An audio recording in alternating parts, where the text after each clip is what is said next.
नमस्कार मित्रों, मैं धर्मेंद्र अपने YouTube चैनल अमेजिंग पाठशाला में आप लोगों का स्वागत करता हूं। दोस्तों, आज के वीडियो लेक्चर में मैं आप लोगों के लिए सामान्य ज्ञान का एक ज़बरदस्त क्विज लेकर आया हूं। दोस्तों, इसमें सम्मिलित सभी प्रश्न परीक्षा की दृष्टि से बहुत ही महत्वपूर्ण हैं और आगामी परीक्षाओं में पूछे जाने की पूरी संभावना है। तो दोस्तों, इन सभी प्रश्नों का जवाब देने के लिए आप लोगों के पास सिर्फ 5 सेकंड का समय होगा। तो आइए दोस्तों, बिना समय गंवाए वीडियो को स्टार्ट करते हैं। आज का पहला प्रश्न है दोस्तों, भारत के नोबेल पुरस्कार विजेता अमर्त्य सेन किस क्षेत्र में कार्य के लिए प्रसिद्ध हैं? इसके लिए आपके पास 4 ऑप्शन है दोस्तों। ऑप्शन ए भौतिकी के क्षेत्र में, ऑप्शन बी पर्यावरण की रक्षा के क्षेत्र में, ऑप्शन सी रसायन शास्त्र के क्षेत्र में, या फिर ऑप्शन डी अर्थशास्त्र के क्षेत्र में।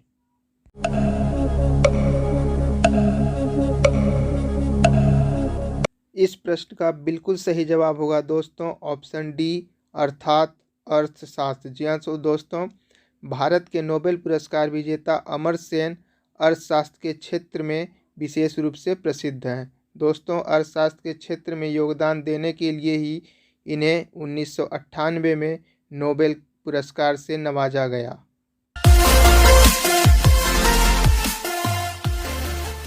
अगला प्रश्न देखते हैं मित्रों, किसी प्रोग्राम में बग क्या है? ऑप्शन ए कथन, ऑप्शन बी वाक्य रचना, ऑप्शन सी त्रुटि, या फिर ऑप्शन डी बी और सी दोनों।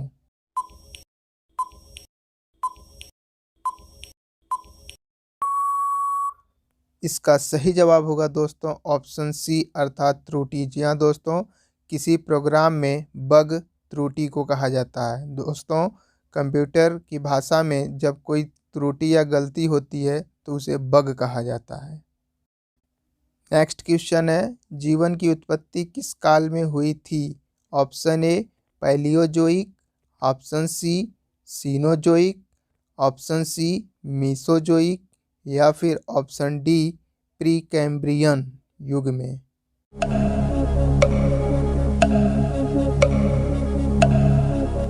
इसका करेक्ट आंसर होगा दोस्तों ऑप्शन डी अर्थात प्री कैम्ब्रियन युग। जी हाँ दोस्तों, जीवन की उत्पत्ति प्री कैम्ब्रियन युग या प्री कैम्ब्रियन काल में हुई थी। अगला प्रश्न है दोस्तों, रविन्द्रनाथ टैगोर को नाइटहुड की उपाधि किस वर्ष दी गई? Option A 1915, option B 1918, option C 1910, या फिर ऑप्शन डी 1920।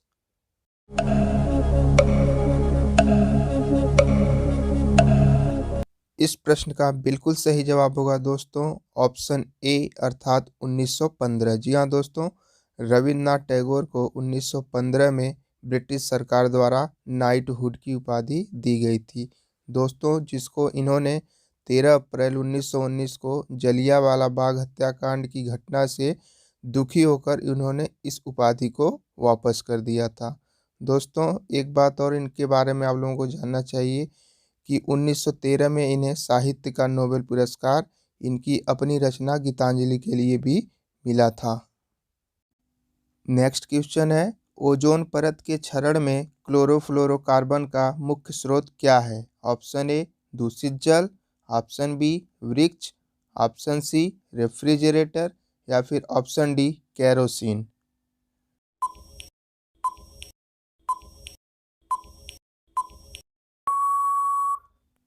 इस क्वेश्चन का राइट आंसर होगा दोस्तों ऑप्शन सी अर्थात रेफ्रिजरेटर। जी हाँ दोस्तों, ओजोन परत के क्षरण में क्लोरोफ्लोरोकार्बन का मुख्य स्रोत रेफ्रिजरेटर होता है। और दोस्तों, ओजोन दिवस प्रत्येक 16 सितंबर को मनाया जाता है।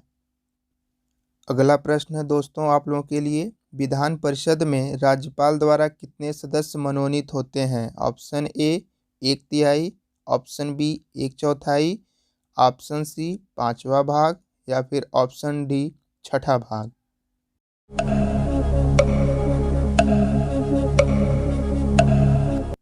इस क्वेश्चन का करेक्ट आंसर होगा दोस्तों ऑप्शन डी अर्थात 6ठा भाग। जी हाँ दोस्तों, सामान्यतः विधान परिषद के कुल सदस्य संख्या के 5/6 सदस्य निर्वाचित किए जाते हैं, जबकि 1/6 सदस्य राज्यपाल द्वारा मनोनीत होते हैं। दोस्तों, राज्यपाल द्वारा मनोनीत ये सभी सदस्य साहित्य, कला, विज्ञान, सहकारी आंदोलन और सामाजिक सेवा के संबंध में विशेष ज्ञान या व्यवहारिक ज्ञान रखने वाले व्यक्ति होते हैं।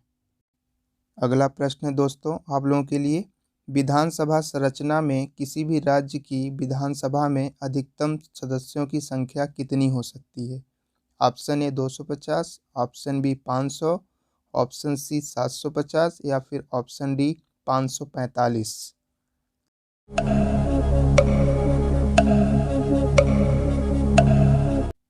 इस प्रश्न का बिल्कुल सही जवाब होगा दोस्तों ऑप्शन बी अर्थात 500। जी हाँ, विधानसभा संरचना में किसी भी राज्य की विधानसभा में अधिकतम सदस्यों की संख्या 500 हो सकती है। दोस्तों, भारतीय संविधान के अनुच्छेद 170 के अनुसार किसी राज्य की विधानसभा में 500 से अधिक और कम से कम 60 सदस्य होने जरूरी होंगे। नेक्स्ट क्वेश्चन देखते हैं, भारत की सबसे महत्वपूर्ण तिलहन फसल कौन सी है? ऑप्शन ए मूंगफली, ऑप्शन बी तिल, ऑप्शन सी तोरिया या फिर ऑप्शन डी अलसी।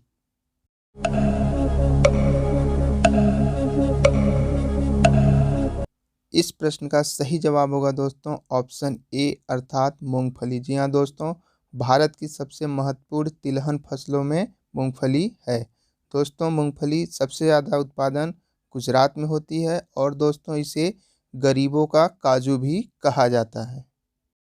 नेक्स्ट क्वेश्चन, भारत में जस्ते का अधिकतम उत्पादक क्षेत्र कौन सा है? Option A Bihar, option B Rajasthan, option C Orissa या फिर option D Uttar Pradesh.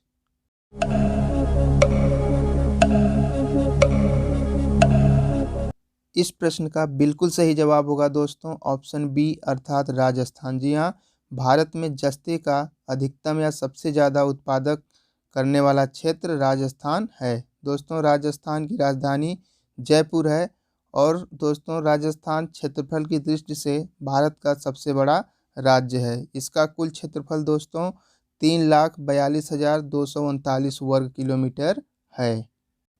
Next question है, भारत में राष्ट्रीय आय के प्राक्कलन किसके द्वारा तैयार किए जाते हैं? ऑप्शन ए राष्ट्रीय विकास परिषद द्वारा, ऑप्शन बी राष्ट्रीय उत्पादकता परिषद द्वारा, ऑप्शन सी केंद्रीय सांख्यिकी संगठन द्वारा या फिर ऑप्शन डी राष्ट्रीय आय समिति द्वारा।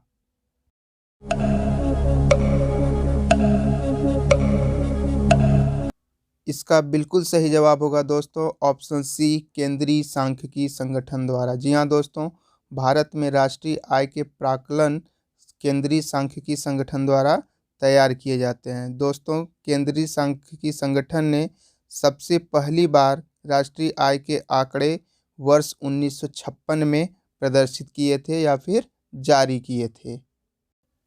अगला प्रश्न देखते हैं दोस्तों, रिजर्व बैंक ऑफ इंडिया का राष्ट्रीयकरण किस वर्ष हुआ था? ऑप्शन ए 1948 में, ऑप्शन बी 1949 में, ऑप्शन सी 1945 में या फिर ऑप्शन डी 1947 में।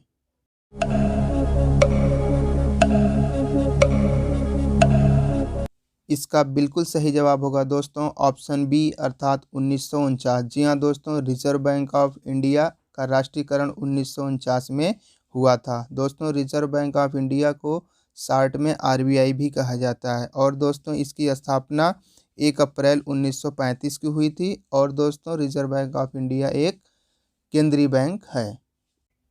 नेक्स्ट क्वेश्चन है, मूल्यवर्धित कर या वैट सबसे पहले कहाँ लागू हुआ था? ऑप्शन ए फ्रांस में, ऑप्शन बी भारत में, ऑप्शन सी जर्मनी में या फिर ऑप्शन डी रूस में।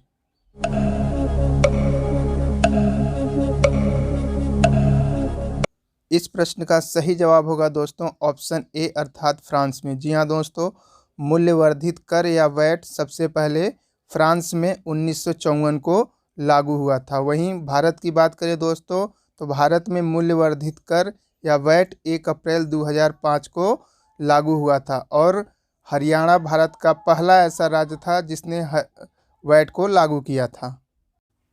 अगला प्रश्न देखते हैं, उस रोजगार की स्थिति को क्या कहते हैं जिसमें कृषि श्रमिकों की उत्पादकता शून्य हो जाती है?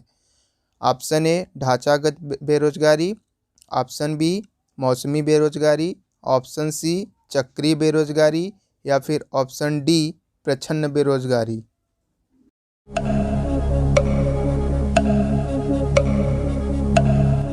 इस प्रश्न का बिल्कुल सही जवाब होगा दोस्तों ऑप्शन डी अर्थात प्रच्छन्न बेरोजगारी या छिपी बेरोजगारी। जी हाँ दोस्तों, जब कृषि श्रमिकों की उत्पादकता शून्य हो जाती है तो उस रोजगार की स्थिति को छिपी या प्रच्छन्न बेरोजगारी कहते हैं। और दोस्तों, इसका मुख्य कारण कृषि पर जनसंख्या का अत्यधिक दबाव का होना होता है।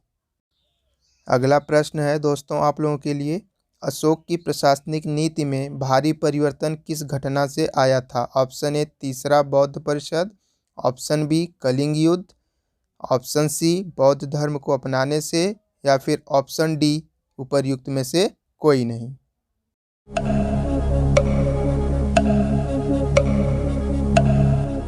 इस क्वेश्चन का करेक्ट आंसर होगा दोस्तों ऑप्शन बी अर्थात कलिंग युद्ध। जी हाँ दोस्तों, कलिंग युद्ध के बाद ही अशोक की प्रशासनिक नीति में भारी परिवर्तन आया था। दोस्तों, इस युद्ध में भारी जन और धन की हानि हुई थी।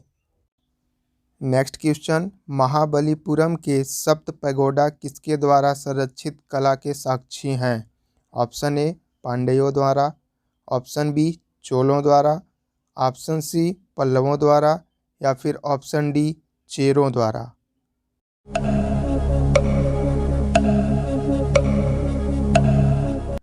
इसका सही जवाब होगा दोस्तों ऑप्शन सी अर्थात पल्लवों द्वारा। जी हाँ, महाबलीपुरम के सप्त पैगोडा पल्लवों द्वारा संरक्षित कला के उदाहरण हैं। नेक्स्ट क्वेश्चन है, पिट्स इंडिया एक्ट 1784 क्या था?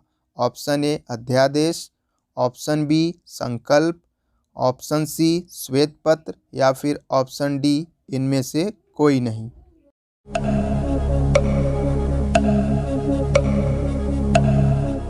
इस क्वेश्चन का करेक्ट आंसर होगा दोस्तों ऑप्शन डी अर्थात इनमें से कोई नहीं। जी हाँ दोस्तों, पिट्स इंडिया एक्ट 1784 ना तो कोई संकल्प, ना तो अध्यादेश और ना ही श्वेत पत्र था, बल्कि दोस्तों यह एक ऐसा अधिनियम था जो ग्रेट ब्रिटेन की संसद द्वारा नियामक अधिनियम या फिर रेगुलेटिंग एक्ट 1773 की कमियों में सुधार करने हेतु एवं कंपनी की गतिविधियों पर नियंत्रण स्थापित करने हेतु पारित किया गया था। दोस्तों, पिट्स इंडिया एक्ट को ईस्ट इंडिया कंपनी अधिनियम 1784 के भी नाम से जाना जाता है। नेक्स्ट क्वेश्चन है, निम्नलिखित में से कौन से अनुच्छेद में समानता का अधिकार का प्रावधान है? ऑप्शन ए अनुच्छेद 14, ऑप्शन बी अनुच्छेद 19, ऑप्शन सी अनुच्छेद 20 या फिर ऑप्शन डी अनुच्छेद 21।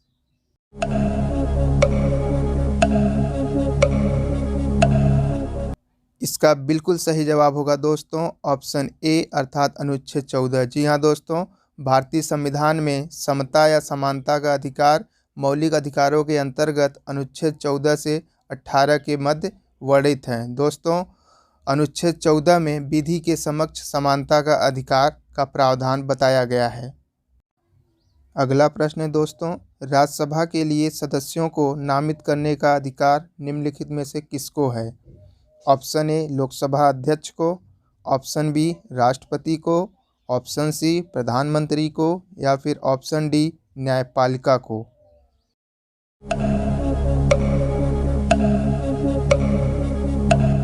इसका बिल्कुल सही जवाब होगा दोस्तों ऑप्शन बी अर्थात राष्ट्रपति। जी हाँ, राज्यसभा के लिए सदस्यों को नामित करने का अधिकार राष्ट्रपति को होता है। दोस्तों, भारतीय संविधान के अनुच्छेद 80 क के अनुसार राष्ट्रपति मंत्रिपरिषद की सलाह पर कला, साहित्य, विज्ञान, सामाजिक सेवा और खेल के क्षेत्र से संबंधित 12 व्यक्तियों को राज्यसभा के सदस्य के रूप में नामित करता है।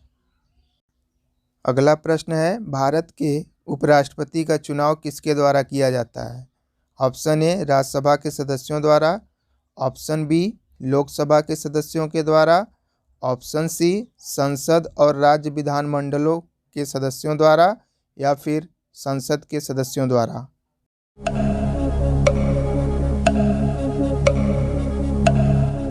इस प्रश्न का बिल्कुल सही जवाब होगा दोस्तों ऑप्शन डी अर्थात संसद के सदस्यों द्वारा। जी हाँ दोस्तों, भारत के उपराष्ट्रपति का चुनाव संसद के दोनों सदनों के सदस्यों अर्थात लोकसभा और राज्यसभा के सदस्यों द्वारा आनुपातिक प्रतिनिधित्व पद्धति के अनुसार एकल संक्रमणीय मत द्वारा किया जाता है। दोस्तों, इस बात का उल्लेख संविधान के अनुच्छेद 66 में किया गया है।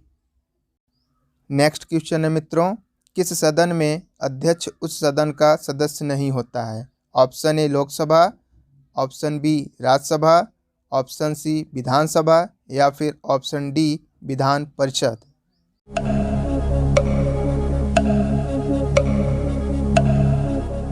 इसका सही जवाब होगा दोस्तों ऑप्शन बी अर्थात राज्यसभा। जी हाँ दोस्तों, राज्यसभा का अध्यक्ष राज्यसभा का सदस्य नहीं होता है। दोस्तों, भारत का उपराष्ट्रपति राज्यसभा का पदेन सभापति होता है और इस बात का उल्लेख भारतीय संविधान के अनुच्छेद 89 क में किया गया है। अगला प्रश्न है, संघ लोक सेवा आयोग के सदस्यों का कार्यकाल कितना होता है? ऑप्शन ए 3 वर्ष या 62 वर्ष की आयु प्राप्त करने तक, ऑप्शन बी 5 वर्ष या 60 वर्ष की आयु प्राप्त करने तक, ऑप्शन सी 6 वर्ष या 65 वर्ष की आयु प्राप्त करने तक या फिर ऑप्शन डी 6 वर्ष।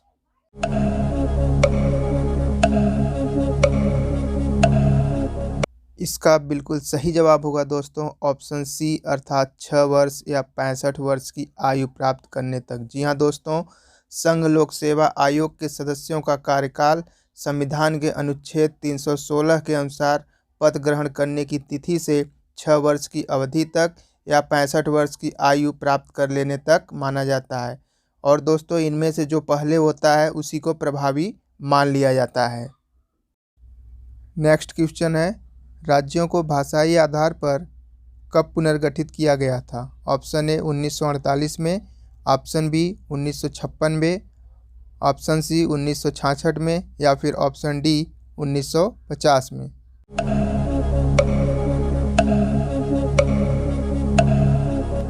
इस प्रश्न का बिल्कुल सही जवाब होगा दोस्तों ऑप्शन बी अर्थात 1956 में। जी हाँ दोस्तों, राज्यों को भाषाई आधार पर राज्य पुनर्गठन अधिनियम 1956 के अंतर्गत पुनर्गठित किया गया था। दोस्तों, 29 दिसंबर 1953 को राज्य पुनर्गठन आयोग का गठन किया गया तथा इसे 7वें संविधान संशोधन द्वारा 1956 को संसद में पारित कर दिया गया था। अगला प्रश्न है, राष्ट्रीय कृषि अनुसंधान प्रबंधन अकादमी कहाँ स्थित है? Option A Dehradun, option B Lucknow, option C Hyderabad या फिर ऑप्शन डी नई दिल्ली।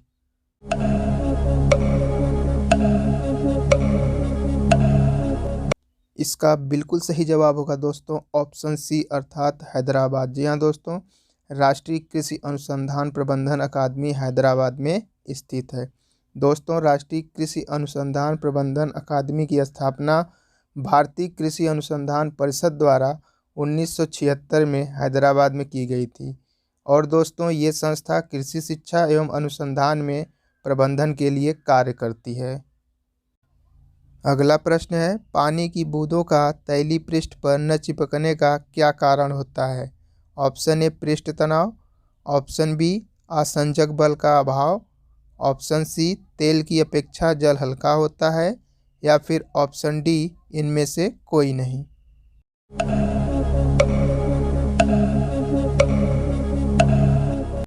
इसका सही जवाब है दोस्तों ऑप्शन बी अर्थात आसंजक बल का अभाव। जी हाँ दोस्तों, आसंजक बल के अभाव के कारण ही पानी की बूंदें तैलीय पृष्ठ पर नहीं चिपक पाती हैं।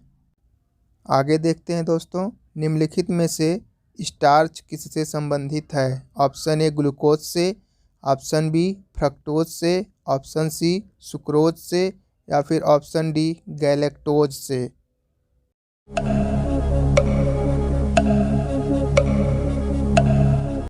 इस क्वेश्चन का बिल्कुल करेक्ट आंसर होगा दोस्तों ऑप्शन ए अर्थात ग्लूकोज। जी हाँ दोस्तों, स्टार्च ग्लूकोज से संबंधित होता है। दोस्तों, इसका रासायनिक सूत्र C6H12O6 होता है। अगला प्रश्न है, निम्न में से कौन सा अंग रोगाणुओं को नष्ट करता है तथा शरीर का पुलिस रक्षक कहलाता है? Option A tonsil, option B यकृत, ऑप्शन सी वृक्क या फिर ऑप्शन डी इनमें से कोई नहीं।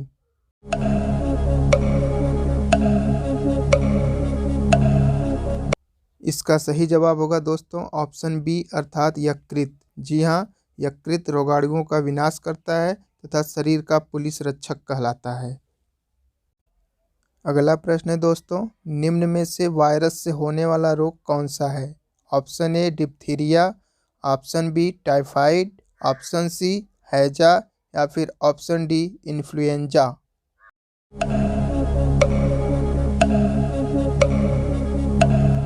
इस प्रश्न का बिल्कुल सही जवाब होगा दोस्तों ऑप्शन डी अर्थात इन्फ्लुएंजा। जी हाँ दोस्तों, इन्फ्लुएंजा वायरस से होने वाला रोग होता है।